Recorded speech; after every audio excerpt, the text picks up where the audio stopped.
ഷാബാൻ 15 ശേഷം കാരണങ്ങളില്ലാത്ത സാധാ സുന്നത്ത് നോമ്പുകളൊന്നും നോൽക്കാൻ പാടില്ല. കാരണങ്ങളുള്ളത് ഏതാ? ഒരാൾക്ക് റമദാൻ മാസത്തിൽ നോമ്പ് ഖളാ ഉണ്ട് എങ്കിൽ അത് ഖളാ വിട്ടാം.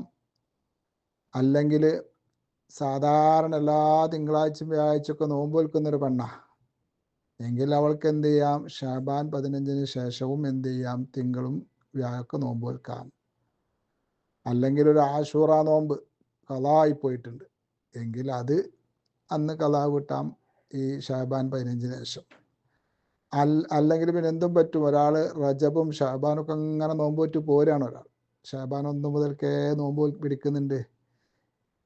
അതിപ്പോൾ ഒരു പ്രത്യേക സുന്നത്തൊന്നല്ലല്ലോ. ഷാബാൻ 1 മുതൽക്ക് തന്നെ അങ്ങനെ നോറ്റ് പോരാണ് എങ്കിൽ അവൾക്കും എന്ത് ചെയ്യാം? ഈ ഷാബാൻ 16-നും 17-നൊക്കെ നോമ്പ് വെൽക്കാം.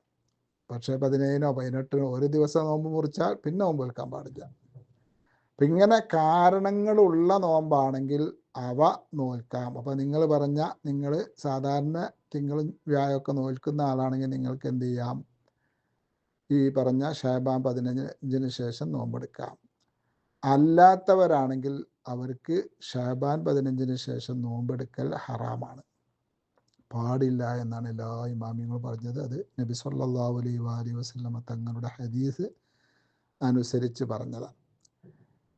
എല്ലാവർക്കും, കാരണമുള്ളവർക്കും ഇല്ലാത്തവർക്കും ഒക്കെ ഹറാമാണ് ഏത് നോമ്പ് വെൽക്കൽ. നമ്മളെ പെരുന്നാളിന് 2 പെരുന്നാളിന് നോമ്പ് വെൽക്കുക, അതുപോലെ അയ്യാമു തശ്രീഖിൻ്റെ ദിവസങ്ങളില്ല, ദുൽഹജ്ജ് 11, 12, 13, അങ്ങനെ ഈ 5 ദിവസങ്ങൾ അത് കാരണമുള്ളവർക്കും ഇല്ലാത്തവർക്കും ആർക്കും നോൽക്കാൻ പാടില്ല, ഹറാമാണ്. എന്നാൽ ഈ ഷാബാൻ 15 ശേഷമുള്ള നോമ്പിൻ്റെ നോൽക്കാൻ പാടില്ല എന്ന് പറഞ്ഞാൽ ആർക്ക് മാത്രമാണ്? കാരണങ്ങൾ ഇല്ലാത്ത നോമ്പുകൾ. വെറുതെ അന്ന് നോമ്പ് നോൽക്കാൻ പാടില്ല, അത് ഹറാമാണ്. ഖളാ ഉള്ളതൊക്കെ നോൽക്കാം. ഈ പറഞ്ഞതുപോലെ സാധാരണ എല്ലാ തിങ്കളാഴ്ചയും വ്യാഴാഴ്ചയും നോമ്പെടുക്കുന്ന ഒരാളാണെങ്കിൽ അവർക്കും എന്ത് ചെയ്യാം? ഷാബാൻ 15 ശേഷം നോമ്പെടുക്കാം.